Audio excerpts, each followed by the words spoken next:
В тяхната България знаем какво да очакваме. Знаем какво става с държавата. След укрепване за милиони, отново срутище на Рилския манастир. Знаем къде отиват парите ни. Знаем колко сме напреднали. В твоята България знаем какво става в държавата.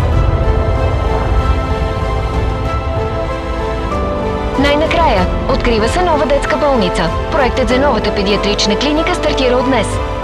Знаем къде отиват парите ни.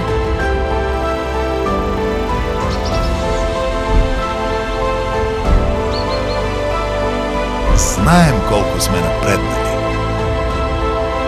Гласувай на 11 юли с 23 за свобода, законност и модернизация. Твоята България е демократична България. Купуването и продаването на гласове е престъпление.